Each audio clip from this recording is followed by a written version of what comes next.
Was it the voice? Was it the fire? I know, you know and we all are knows very well. हमारे जीवन में जो भी चीज़ें होती है हम उसे नहीं रोक सकते, पर जो चीज़ें हम करना चाहते हैं उसके लिए हम थोड़ी सी ज़्यादा मेहनत करके कर सकते हैं।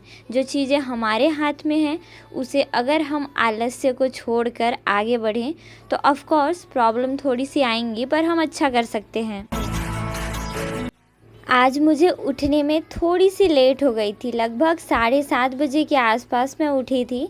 मम्मी आज घर पर ही रहने वाली थी और दुकान में थी।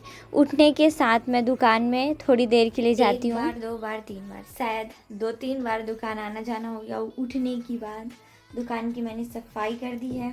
अभी घर की सफाई बाकी है, तो पहले इसको क्लीन करेंगे, उसके बाद करेंगे कुछ और काम। Everyone, good morning, Radhe Radhe, सुप्रभात and welcome back to my new another vlog. Hopefully आप सभी अच्छे होंगे।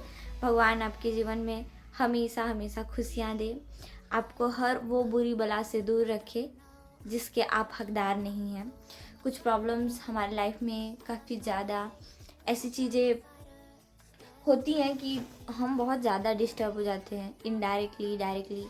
भगवान इन सारी चीज़ों से दूर रखे। टारगेट रखते हैं और फटाफट से लगाते हैं पूरे घर पर झाड़ू। पिंकी सीमा नहीं है, बिस्तर मैंने कल लगाया था उनके हिस्से का भी। वो लोग तो मेरा बिस्तर नहीं लगाते हैं। मैं उतना थकी रहती हूँ, फिर भी कभी कभी अलग बात है, पर वो लोग बिस्तर नहीं लगाते। पर मैं ईमानदार हूँ, मैं सारी ऐसी चीज़ें करती हूँ जो मेरे साथ साथ सबको आराम दे, तकलीफ़ ना दे। तो बिस्तर अभी साफ़ करने पड़ेंगे, पर ऐसा लग रहा है बस नींद पूरी नहीं हुई है इस तरीके का लग रहा है। पर मैंने 12:30 बजे से 6:50 तक अपना नींद पूरा किया है। चलो करते हैं काम।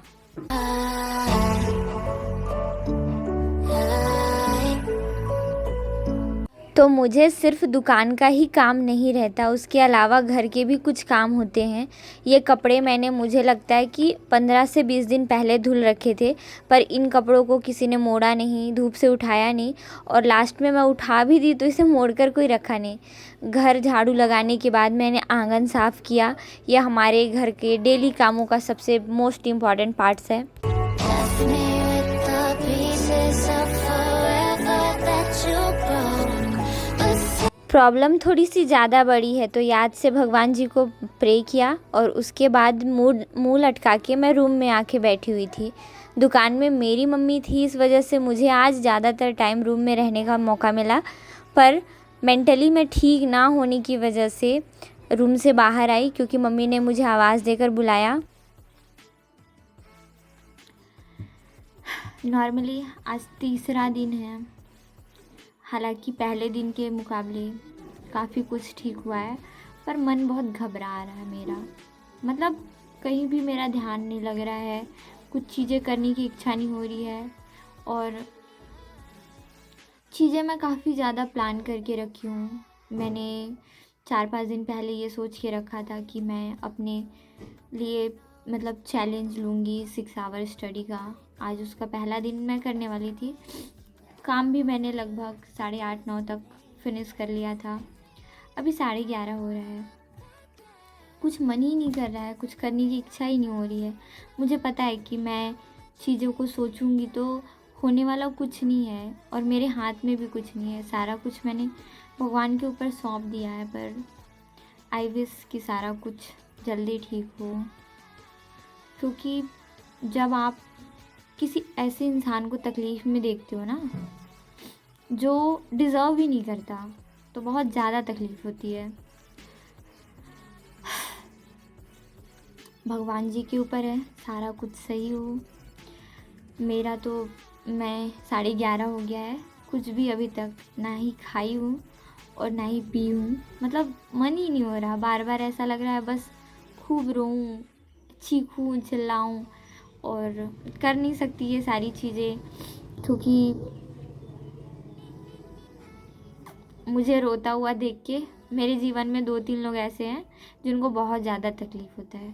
मम्मी बाय मिस्टेक भी अगर ये चीज़ें देख लेती है कि मैं रो रही हूँ, परेशान हूँ, तो मम्मी को पता है रीज़न क्या है।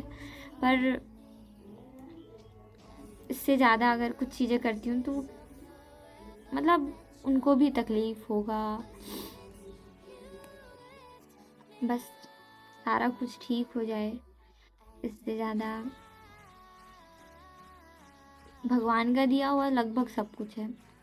कुछ ऐसी चीज़ें हैं जो समय के ऊपर हैं और धीरे से मिल भी जाएंगी, पर जो चीज़ें हैं भगवान उनको तो सही रख सकता है ना। थोड़ी देर के बाद मुझे सब कुछ पता चला कि अब कंडीशन काफ़ी अच्छा है, सारी चीज़ें ठीक है। तो मैंने मेंटली खुद को प्रिपेयर किया। मम्मी से थोड़ी बातचीत के दौरान यहाँ पर नाना भी बैठे हुए थे, तो मैंने लगभग 40 से 50 मिनट पॉलिटी कंप्लीट किया। अभी मैं पंचायती राज पढ़ रही थी पॉलिटी में। मैंने कुछ लेक्चर्स देखे, कुछ पीडीएफ देखा, कुछ चीज़ों को समझ पाने में थोड़ी मैं असमर्थ थी। लगभग 3 बजे के आसपास मैंने अपना लंच फिनिश किया। बिल्कुल भी इच्छा नहीं थी खाने की। मैं लगभग आधे घंटे के लिए गई हुई थी काम से बाहर, तो मैंने स्टेशनरी के कुछ सामान लेकर आए और इसी सामान को मैं बॉक्सेस में फिल कर रही थी। फिर उसके बाद मैं रूम में आ गई। थोड़ी देर के बाद मैं कुछ चीज़ों को पढ़ रही थी और इतने में खुशप्रीत भैया भी आए। खुशप्रीत भैया का मैंने होमवर्क कराया, कुछ चीज़ें पढ़ने को दिया और आप लोग चेहरा देख के मेरा समझ पा रहे होंगे कि मेरी हालत इन 2 दिनों में कितनी बुरी तरीके से चेंज हुई है। मैं मेंटली काफ़ी ज़्यादा डिस्टर्ब थी। मैंने जो भी टू डू लिस्ट बनाया था उसमें से 2.5 घंटे मेरा इनकम्प्लीट था आज का, जो कि मैं आने वाले 2-3 दिनों में कवर करूँगी। वो मैं आज मेंटली कुछ ज़्यादा डिस्टर्ब थी, इस वजह से चीज़ों को हैंडल नहीं कर पाई। शाम होते तक मुझे थोड़ा सा अच्छा लगने लग गया। मेरे घर में मैं सबसे ज़्यादा नॉर्मल रहती हूँ, सारा टाइम मैं अपने काम से काम मतलब रखती हूँ, तो लोगों को इतना फ़र्क नहीं पड़ता। पर जैसे ही मुझे सारे लोग शांत देखते हैं, मैं थोड़ी डिस्टर्ब होती हूँ तो परेशान हो जाते हैं। आज का पूरा दिन मेरा रूम में ही बीता और थोड़ी मैंने चीज़ों को अपनी तरफ से हैंडल करने की कोशिश की। चीज़ों को जानने के बाद थोड़े से मन को समझाया कि चीज़ें समय पर ही ठीक होंगी और रूम में कम्प्लीटली अपनी पढ़ाई पूरी करने लगती हूँ। थोड़ी देर मुझे नींद आ रही थी तो मैंने जगह बदलने की कोशिश की। रात के 12 बजे मेरे पैर में दर्द हो रहा था, तो पहले मैंने अपने पैरों की मालिश की, उसके बाद अपनी मम्मी की। अभी रात के 12 बजने को है, 5 मिनट बाकी है लगभग। मैंने हिस्ट्री और पॉलिटी फिनिश किया है। पॉलिटी में मैंने पंचायती राज और हिस्ट्री में पाषाणकालीन, नवपाषाणकालीन जो प्रमुख साक्ष्य मिले हैं जहाँ से, उन्हें फिनिश किया है।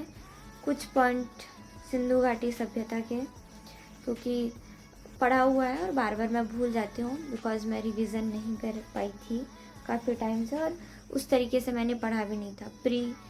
प्री एग्ज़ाम था मेरा जब, तब मैंने देखा था। तो चीज़ें जब शुरू से शुरू कर रहे हैं तो शुरू से शुरू कर लेते हैं।